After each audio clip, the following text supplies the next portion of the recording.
What's good, y'all? It's Nox Parr. You're now listening to the Rain in the Air listening session with the wrong crowd. Shit, I've been fucking with the wrong crowd since I was a shorty, about his age. Riding y'all niggas for y'all chains and bracelets like, give me that. Nigga, it's the Razzie. Like me, I drive in my car and I crank this shit and the bass on it, it just make you just wanna like act stupid. Like it really do something like I wrote this track, I was drunk to the motherfucker. It was a fun record. It was a flow I hadn't used before. My brother had been trying to get me to go on a more down south record for a while. And I heard this, I was like, fuck it, I'm doing it. You know, I'm gonna bounce with it. I'm gonna do something they ain't heard from me before. So I don't think it worked out without me stepping too far outside of what I'm doing. You know? This is the fucking record, and it's just like me not engaging in petty shit. Me saying like, listen, we get money, yeah, we get money. If we ain't getting money, don't tell me nothing. You know, I'm a grown man. I'm gonna do what I'm doing anyway. You know what I mean? So that was pretty much the basis behind this track, and I spoke about different situations that I gone through surrounded when I was writing the record. Things I was going through with my baby moms, things I was going through with other females, with my family. It was just me not letting other people's opinions of myself influence what I do. You know, I do what I do regardless. I'm about my money. Let me get my money on my business. And what's this track called? So this is Don't Care No More. I actually wrote this the same night I wrote Hype and the Drunken Story. Again, way outside anything I've ever done. Real fun record. And kind of just a statement to the people saying I don't give a fuck. I don't care about your opinion. I don't care about what anybody else is doing. I don't care what anyone else is feeling is popular right now. I'm gonna do what I do. I'm gonna do what comes natural to me. I'm gonna do what makes me feel good. I'm gonna make the type of music that I would like to listen to. So that's the basis of the record. I mean, I'm talking about a whole bunch of miscellaneous things on it. Incest and money and females and all types of shit. It's an interesting record. A lot of metaphors that a lot of people don't get. They'll hear the record and they'll hear the overlay of it, but they won't hear the innuendos and everything under it. And hopefully, when I'm a more important person than I am now, somebody will take the time to actually dissect it and realize that this song is actually very lyrical, even though it's more of a club party record. Yeah. So this is Tech 9 Symphony 2. Tech 9 Symphony I wrote for Bronze Born Child, which is a mixtape I did a lot of years ago. And it was a battle record. It actually started out as a record that I wrote dissing another local MC. What's good, Hot Style? So I think the name of it gained a lot of attention, but because I was going so hard at one person in particular, I don't know if it got the type of accolades that I wanted it to have. But it was just one of my tracks that I found got a lot of attention. And I actually wrote this to a different beat, you know, most of it. It was a darker, like a darker 90s, like late 90s type beat.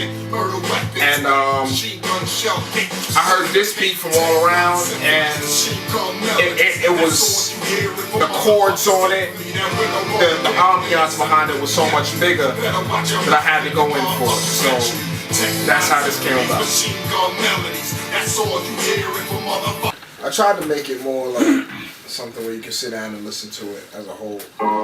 Especially since I knew there was tracks that was kind of outside of my element. I wanted to make sure that it flowed in. Girls. This is Girls Testify.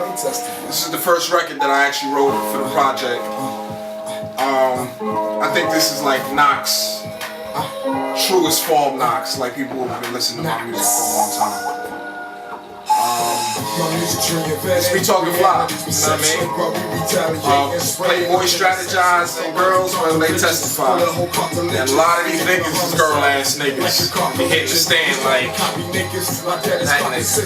Because they violated the likes of violent niggas. If I get the rapper, being Dubai is pimping, sexing on car hoods like it's sex in the city. This record is hardcore.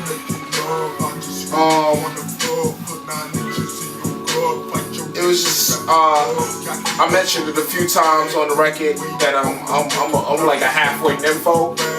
I like a lot of pussy. And this was just to accentuate that. This is the only feature on the actual whole record with an artist, Aaly Monroe, which was very interesting. I actually met her in a strip club, and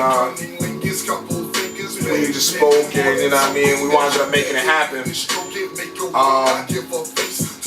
The session was crazy.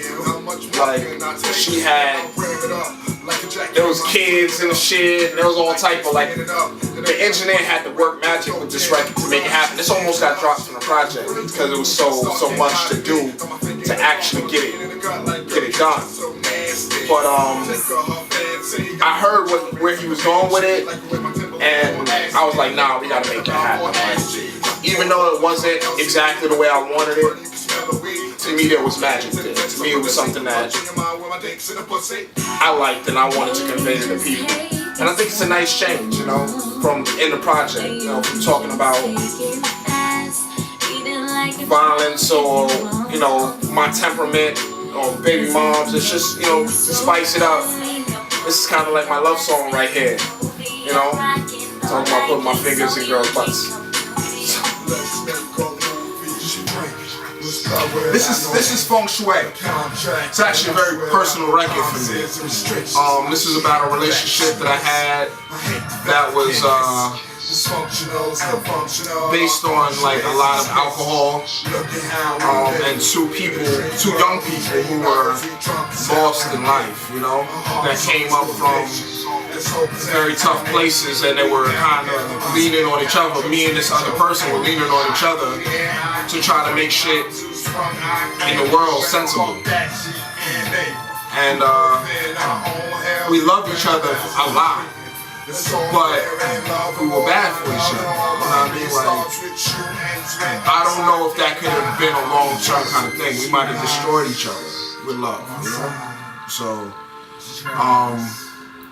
and we lived in my house at the time. My baby moms had cleared out the house, so there wasn't much in there.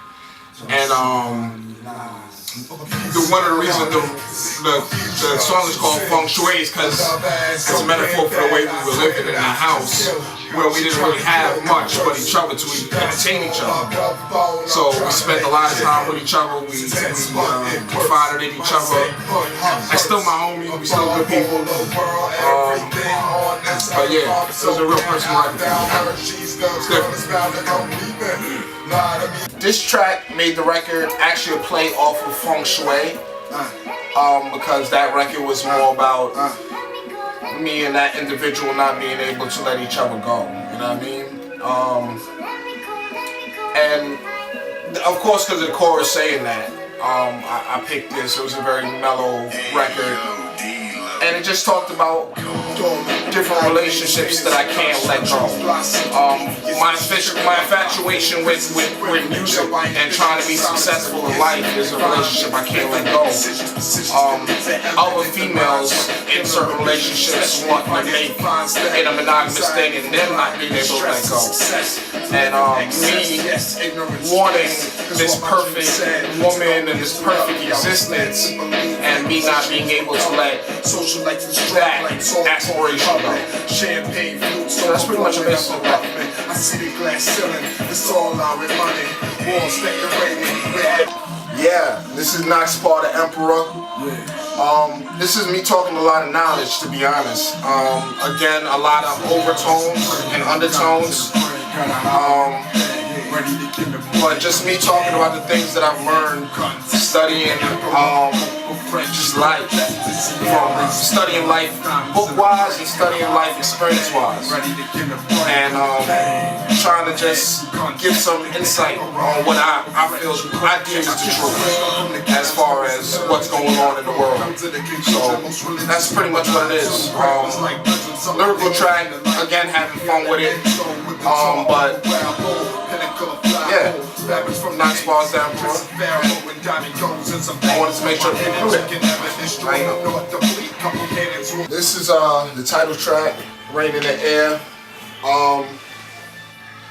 This is a deep record. I just tried to talk about the life, about life on a worldly basis, not just America, not just what happens in the hood, not just what happens, you know, in the burbs, what's actually happening in society around the earth, you know, in Europe, in Africa, technology and everything that's going on, conspiracy, you know what I mean, that's going on in the government with our food supplies, with our water supplies, you know, and really rain in the air is a metaphor, you know. It goes to, you know, like a king's reign and the heir to the throne, and rain, you know, in the actual air. With the rain in the air, my statement there was more to say that the children are the person, the people who are actually going to take it to that next place. You know, that legacy will actually be carried on in them. So we have to do what we have to do to set it up for them, you know, to get them to the plate, give them a good shot to knock it out the park. You know, we got to get the bases loaded for them. So that's what that's about.